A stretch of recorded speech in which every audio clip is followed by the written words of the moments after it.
Alright guys, today I got a really great video for you guys, and today's topic is, did Ellen White teach paganism as it relates to the Christmas tree? I'm not even going to go into the holiday of Christmas, but today we're going to talk about the Christmas tree. As you can see on the screen, I got a paragraph from Ellen White where she talks about the Christmas tree and how we should go about the act of decorating the Christmas tree, or what God says about the Christmas tree. And yes, we're going to get into Jeremiah chapter 10, particularly verse 4. It says, they deck it with silver and gold. They fasten it with nails and with hammers that it move not. I promise to you. But right now, we're just going to start with chapter 15. And we're just going to, I'm just going to parse this sentence here. It says, God will be well pleased if on Christmas each church would have a Christmas tree on which shall be hung offerings great and small for these houses of worship. Okay, we're going to pause right there. And we're going to go to Wikipedia, and if you just Google the origins of Christmas tree, this will come up, and a lot of other information, but we're just going to hone in on this. I think this is very important to our discussion. It says, while today the Christmas tree is a recognized symbol for the holidays. Now listen to this. It was once a pagan tradition unassociated with Christmas traditions. Very powerful. Unassociated with Christmas traditions. The first recorded Christmas tree. Now this is also important. This is fire right here. Now listen to this. The first recorded Christmas tree can be found on the keystone sculpture of a private home in Turkey. Is that how you pronounce it? I don't know. I'm sure I mispronounced it, but you guys can see it. It says it was then part of Germany, today France, dated in 1576. Now remember this date here, 1576, because we're going to get back to it, which is going to be very, very important to my initial topic or question: did Ellen White teach paganism? Modern Christmas trees originated during the Renaissance of the early modern Germany. Its 16th century origins are sometimes associated with the Protestant Christian reformer Martin Luther, who is said to have first added lighted to the candles of the evergreen tree. Now, let's go back to what she said. It says, God will be well pleased if on Christmas. Now, let me pause right there. And I'm not going to spend too much time, but it's important that I must say this. For the sake of time and not to digress, I'm not even going to talk about the origins of the holiday that many celebrate today called Christmas. Because in and of itself, that's really another video. Although Christmas tree is synonymous with Christmas today, but we earlier read that originally it was unassociated with Christmas, but was pagan in origin. So for the sake of this video, I'm not going to talk about Christmas, okay? We're just going to focus on the Christmas tree. So we're assuming, or for the sake of this video, we're assuming that Christmas in and of itself, partaking in Christmas is okay as it relates to the scriptures and the Most High, okay? We're just going to follow her premise here.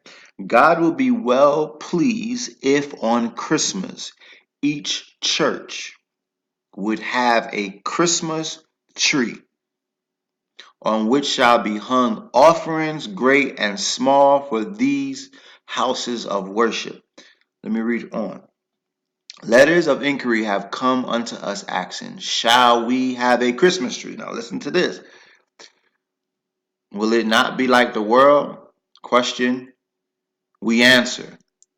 This is the answer now. You can make it like the world if you have that disposition to do so, or you can make it as unlike the world as possible. There's no particular sin in selecting a fragrant evergreen and placing it in our churches. She said that's not a sin. Here's where the sin lies: in the motive which prompts the action and the use which is made of the gifts placed upon the tree. Now let's read the scriptures now. This is Jeremiah 10. Now, Let me say this as a disclaimer before I read Jeremiah 10. We're going to read verses 1 through 5. If you listen to any of my videos before, I'm very big on edifying. I'm very big on getting you guys to think. Not necessarily having to agree with my position, but as long as you approach from an objective standpoint, I'm fine. Now, this verse, many will use as to say is talking about the Christmas tree. Now, if you read it and you be like, nah, this had nothing to do with Christmas, or someone that say I need to look more further into it, however you want to do it. But I just want to say that, okay? I'm just using this because, as you can see, there is similarities to what Jeremiah 10 is talking about, and with, let's see the picture. Let's see if that the picture's up right here, the Christmas tree. Okay. And by the way, the Christmas tree is a European in origin. Okay, the origins of it was in Europe. Okay, very important to understand that. All right. Jeremiah 10 says, hear the word of which the Lord spoke unto you, O house of Israel. Or thus saith the Lord, learn not the way of the Goyim, the heathen, the nations. That's what Goyim means, the heathen. And be not dismayed at the signs of the heaven, for the heathen are dismayed at them. For the customs of the people are vain. For one cutteth a tree out of the forest, the work of the hands of the workmen with a axe, they deck it with silver and gold, they fasten it and with nails, and which hammers that it move not. Verse number 5, they are upright as a palm tree, but speak not. They must needs, they must needs to be born because they cannot go. Be not afraid of them, for they cannot do evil, neither also is it in them to do good. Now, here's my question. On the surface, let me just say that by saying on the surface, doesn't it sound like it's talking about the Christmas tree? Doesn't mean that it is.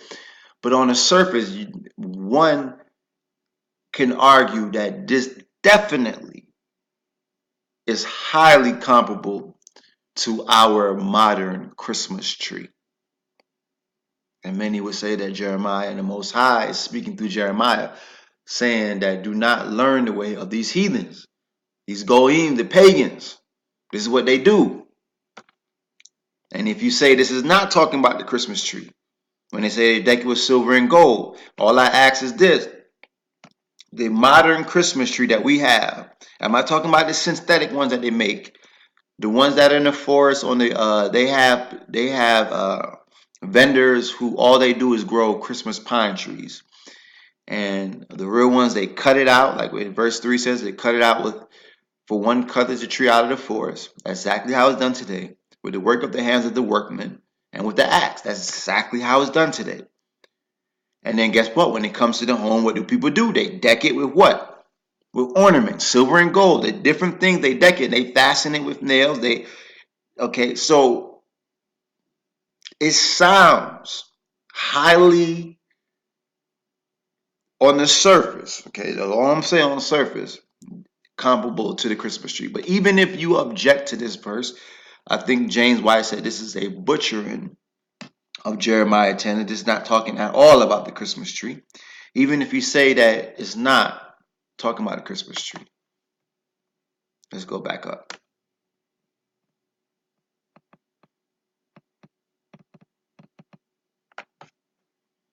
While today the Christmas tree is a recognized symbol for the holidays, it was once a pagan tradition unassociated with the Christmas tradition. The concept of a Christmas tree originally had nothing to do with Christmas. Secondly, now let's go back to Ellen White. Secondly, it has nothing to do with Christmas. You will find nowhere in the Brit Hadashah, the New Testament, where anyone partake in the practice of what Ellen White is encouraging to those who are reading her writings to do. She has given the okay, the green light. She said God wouldn't be, not only she's giving the green light, she's speaking on the behalf of God, and God will be well pleased if on Christmas, let alone Christmas, each church would have a Christmas tree. This is what she's advocating. It's not found nowhere in the Tanakh, the Old Testament. Not only that, the first recorded Christmas tree, modern Christmas tree, I should say, was dated in 1576. This is post first century. This is 1600 years later, about 15 to 1600 years later. So we know that this practice did not originate in the time in which Yeshua, Jesus Christ, lived. This is something that came later. But Ellen White is saying that God is well pleased if we, what? On Christmas, each church would have a Christmas tree on which shall be hung offerings great and small. And she essentially says, and I'm just summarizing what she said, or paraphrasing, I should say, is either good or bad as long as it's done with the right motive. But yet, when I read Jeremiah 10, it says, don't learn the way of the heathen if you choose to interpret those verses in that way. So who do we to believe? Is she right? Is God well pleased with us partaking in pagan acts that has nothing to do with the Bible? And I would challenge anybody, show me in the Bible where anybody practiced the aspect, I don't want to say Christmas, the aspect of hanging a tree in a house or a church, putting gifts under the tree or decorated it. Show me. Because its origins are not in the Bible. Its origins is in pagan, and then it started in Europe. This is not something that started in Israel or in Babylon, nowhere. This is something that started in Europe. It's very important to understand that. So, is Ellen White teaching paganism? Absolutely. And I could go further in, for the sake of time, I'm not. Because like I said, Christmas is a whole another complete different video. And I don't want to digress too much for the sake of time and the sake of viewership. And but just want to give you guys my opinion that she is teaching paganism. Because the Most High said, if you interpret Jeremiah 10, said, don't learn the way of the heathen. We don't learn these practices. We know that this is a pagan practice. And this Google the origins of the Christmas tree. It's all started in Germany, people, in Europe. This is not a biblical practice. None of the Yehudis practice this. And I'm not saying because of people who call Jews because they don't do it, or they do, it makes it right or wrong. But what I'm saying is that this is not a historical thing that was practiced in antiquity. And this is all pagan in origin. And many of the things that we do today, unbeknownst to us, is pagan. And that's why it's important, guys, that why I make these videos. For you guys, whoever's willing to listen, whoever's willing to hear, is to examine the things that we do, because none of us can control where we were born. None of us can control where we're from, or what religion or understanding of life that we're born into.